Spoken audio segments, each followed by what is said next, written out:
Ayan, good morning mga ka-Charlie Motos Vlog for today's update. Dito sa Mandayan Port, ito na po yung Santa Clara. Second trip po yan, ikalawang trip dito. Yung unang nagkarga kanina, GT Express. Samantala, hindi pa po nakakarampa yung GT Express sa Tacloban Port. At yung Santa Clara naman, katapos pa lang po pagkarga ng mga trucks para naman idaong sa Tacloban Port.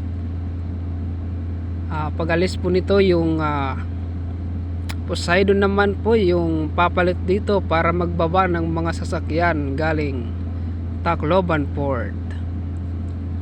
At saka siguro pagkatapos ng Poseidon, yung Roble naman po yung papalit dito. Palitan po yan sila.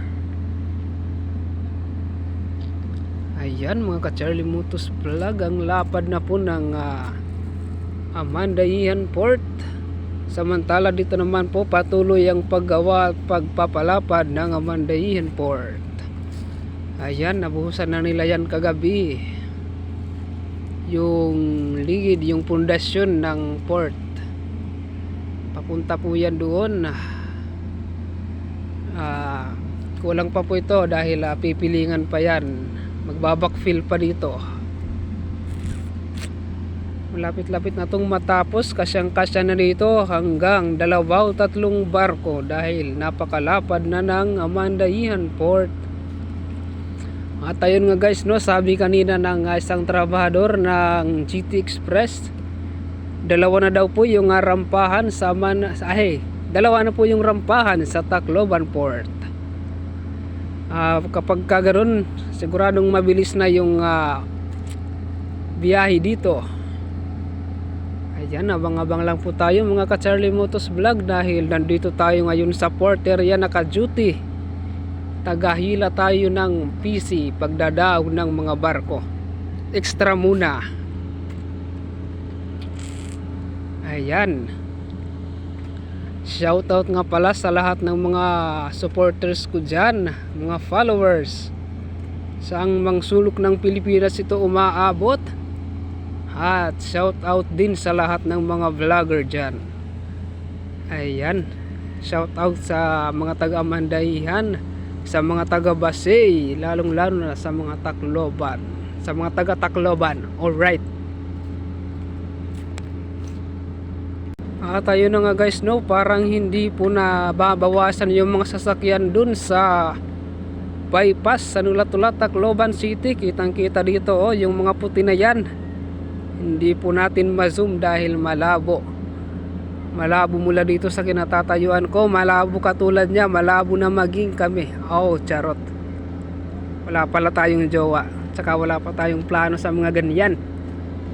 Ayan guys, papakita ko po sa inyo kung gaano kalawak dito, gaano kalawak ang Mandayan Port.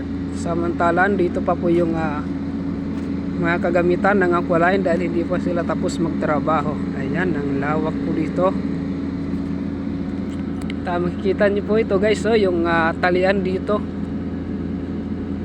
Yan po yung mga talian ng barko. Yung isa dyan po yan nilalagay. Ayan, yung merong nakalagay na mga seat pile, tsaka dun sa kabila siguro yung isa dito yan guys, banda dito sa gilid pagka natapos na to.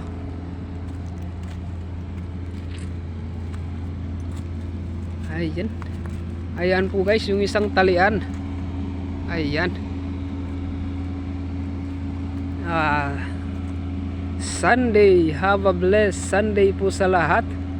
At Happy Father's Day po dyan sa lahat ng mga tatay na masisipag. Ayan.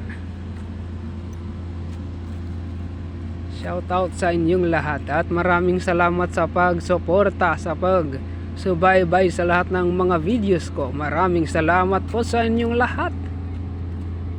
At hanggang dito lang muna tayo mga ka-Charlie Motos Vlog. Abang-abang lang tayo sa mga update bawat araw na ina-upload ko. Alright, salamat din sa mga nag-share dyan. Alright, sa mga comments. Napakalaking tulong na po yan sa akin. Oh yes. Have a blessed Sunday and good morning. Ingat lagi mga ka-Charlie Motos Vlog. Bye-bye. Alright.